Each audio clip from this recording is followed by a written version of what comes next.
Assalamualaikum warahmatullahi wabarakatuh. Bertemu lagi dengan Info Sirah Nabawiyah Channel yang khusus membahas tentang Sirah Nabawiyah, yang diceritakan secara berurutan, sampai kepada kematian Nabi Muhammad Shallallahu Alaihi Wasallam. Saya berharap mudah-mudahan, channel ini bisa memberikan kemudahan bagi teman-teman, untuk mempelajari Islam, khususnya tentang riwayat Nabi Muhammad Shallallahu Alaihi Wasallam, Nabi yang senantiasa kita semua jadikan teladan dalam kehidupan kita. Amin.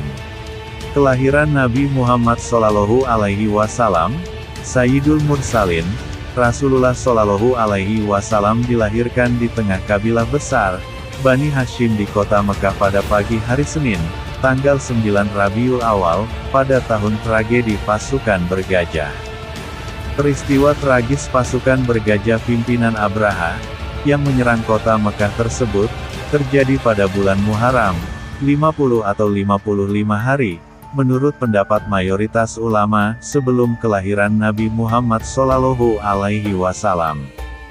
Dalam kalender Masehi, yaitu bertepatan dengan penghujung bulan Februari, atau permulaan bulan Maret, pada tahun 571 Masehi, peristiwa pasukan bergajah tersebut ibarat prolog yang disajikan oleh Allah Subhanahu wa Ta'ala, khusus untuk Nabi Muhammad Shallallahu Alaihi Wasallam dan rumahnya, Ka'bah.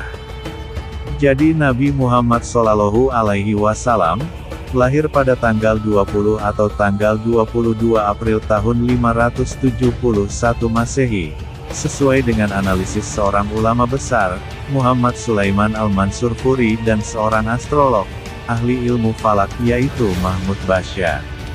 Ibnu Sa'ad meriwayatkan bahwa ibunda Nabi Muhammad Shallallahu Alaihi Wasallam, yaitu Aminah binti Wahab bin Abdul Manaf bin Zuhroh bin Kilab, pernah menceritakan, ketika aku melahirkannya, dari farajku, kemaluan, keluarlah cahaya yang karenanya, istana-istana negeri Syam tersinari. Imam Ahmad Ad-Darimi, dan periwayat selain keduanya juga, meriwayatkan versi yang hampir mirip dengan riwayat tersebut.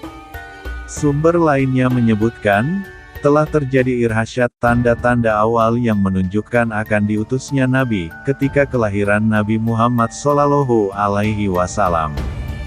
Berikut ini kejadian-kejadian unik yang terjadi saat kelahiran Nabi Muhammad Shallallahu Alaihi Wasallam. 1. Terlihat bintang Ahmad. Bintang Ahmad diyakini oleh kaum Yahudi, sebagai tanda lahirnya Nabi terakhir yang ditunggu dalam kitab suci mereka, Taurat. Mereka mempercayai, akan kelihatan bintang yang mereka istilahkan dengan bintang Ahmad. Namun dalam Islam tidak mempercayai tanda-tanda dari bintang seperti itu. Dikisahkan oleh Hasani bin Sabit, penyair Nabi yang umurnya beda 7 tahun. Ia mengatakan saat hari Nabi lahir kebetulan aku naik ke benteng Yahudi, dan naiklah. Saat itu di malam hari, pendeta Yahudi berteriak dengan keras, "Wahai sekalian kaum Yahudi, sungguh malam ini telah terlihat bintangnya Ahmad, dan tidak terlihat kecuali saat ia lahir." Dan menurut Hasani, memang itu adalah kelahiran Nabi Muhammad Shallallahu Alaihi Wasallam, tuturnya. 2. Lahir tanpa kesulitan. Aminah mengatakan bahwa saat melahirkan, ia tidak merasakan kesulitan sedikitpun.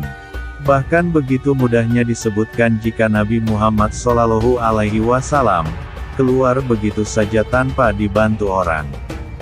3. Kepala mengangkat ke langit. Pada saat lahir, Nabi Muhammad Shallallahu Alaihi Wasallam bayi, dalam kondisi kepala mengangkat ke langit seakan-akan sedang berdoa. 4. Terlahir dalam kondisi telah terhitan. 5. Lahir tanpa sisa tali pusar. 6. Berguncangnya istana kekaisaran Kisra di Persia, dan jatuhnya 14 beranda teras istananya. Semuanya rusak tanpa sebab. Saat melihatnya, Raja Kisra sempat khawatir lalu bertanya pada peramal-peramalnya. Yang kemudian mereka menjawab, goncangnya istana hari ini karena lahirnya seorang nabi. 7. Padamnya api yang biasa disembah kaum Majusi.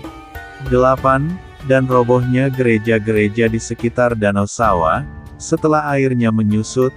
Riwayat tersebut dilansir oleh At-Tabari, Al-Baihaqi dan lainnya, namun tidak memiliki sanad yang valid.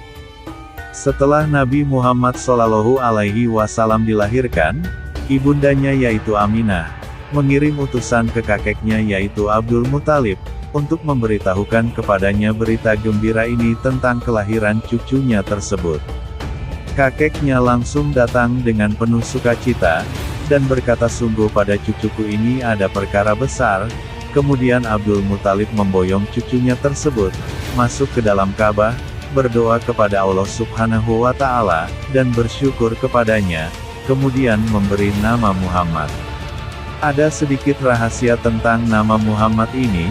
Sebelum kelahiran Nabi Muhammad SAW, nama Muhammad tidak dikenal di bangsa Arab, tidak ada satupun yang bernama Muhammad pada waktu itu.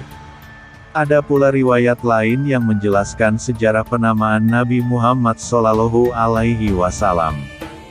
Dalam Raudatul Unuf, Imam As-Suhaili menukilkan riwayat tersebut. Kisahnya berawal dari perjalanan kakek beliau, Abdul Muthalib menuju negeri Syam bersama 3 orang sahabatnya yaitu, Sulaiman bin Mujashi, Hulaya bin Hajiz, dan Himran bin Rabi'ah. Untuk suatu keperluan bisnis. Di perjalanan, mereka bertemu dengan seorang rahib pendeta. Sang rahib menanyakan, "Dari mana kalian?" "Kami berasal dari Jazirah Arab, tepatnya dari Makkah," jawab mereka. Mengetahui mereka datang dari Mekah, sang pendeta pun mengabarkan perihal berita yang dia dapatkan dalam kitab suci agamanya. "Sesungguhnya dari negeri kalian itu akan muncul seorang nabi," tegas sang pendeta. Dengan penuh keheranan, Abdul Muthalib dan 3 orang kawannya menanyakan perihal nama nabi tersebut. Rahib itu menjawab, namanya adalah Muhammad. Mendengar jawaban rahib tersebut, Abdul Muthalib beserta 3 rekannya bertekad, bila nanti lahir bayi laki-laki sepulang mereka dari Syam, mereka akan memberi nama Muhammad. Allah pun menakdirkan, ternyata bayi laki-laki yang pertama kali lahir sepulangnya mereka dari Syam, adalah dari menantu Abdul Muthalib, yaitu Aminah binti Wahab, ibunda Rasulullah Muhammad SAW.